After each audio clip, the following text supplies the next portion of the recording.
ইংরেজি নববর্ষ 2025কে স্বাগত জানালো রামনগর কাছারি সংকটমোচন বজরংবলী মন্দির কমিটি। বুধবার সকালে রামনগর কাছারি এলাকায় মন্দির প্রাঙ্গণে পথ চলতি মানুষদের মধ্যে মন্দির কমিটির পক্ষ থেকে বিতরণ করা হয় ভাগবত গীতা ও হনুমান চালিসা। পাশাপাশি নতুন বছরকে স্বাগত জানাতে করা হয় মিষ্টিমুখ। উপস্থিত ছিলেন সংকটমোচন বজরংবলী মন্দির কমিটির সম্পাদক মলয়কান্তি পাল, সদস্য রামাজি কেশরী, উজ্জ্বল সরকার, অমর ঘোষ সহ অন্যান্য সদস্যরা। সারা বিশ্বে চলছে হানাহানি, একে অপরের ওপর আক্রমণ। ভারতবর্ষে বিভিন্ন জায়গাতেও বারবার উঠে আসছে হানাহানির খবর।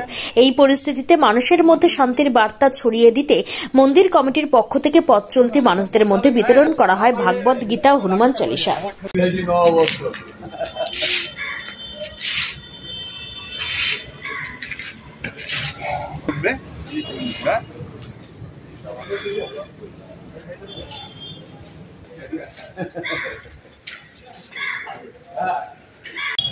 বাংলার ইংরেজির শুভ নববর্ষ, সেই উপলক্ষে আমাদের এই মাধবনগরে যে বজরংবলী মন্দির আছে সেখানে আমরা সকলে জমায়েত হয়েছিলাম। একটা উদ্যোগ নেওয়া হয়েছে এই নতুন বছরে আমরা যেন সকলে ভালো থাকি।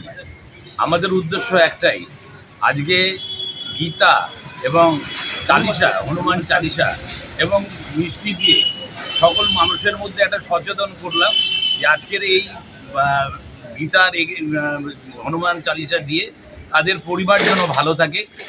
ভারতবর্ষের যে হানাহানি চলছে সেই হানাহানি থেকে যেন সকলে মুক্ত থাকে, আমরা যেন সকলে ভালো থাকি, এই পরিকল্পনা নিয়ে আজকে আমরা এই বজরংবলী মন্দিরে আমরা সকলে মিলে আজকে এই উদ্যোগটা নিয়েছি।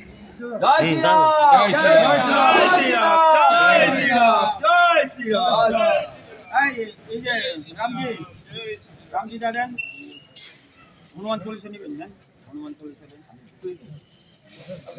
বলতে হবে।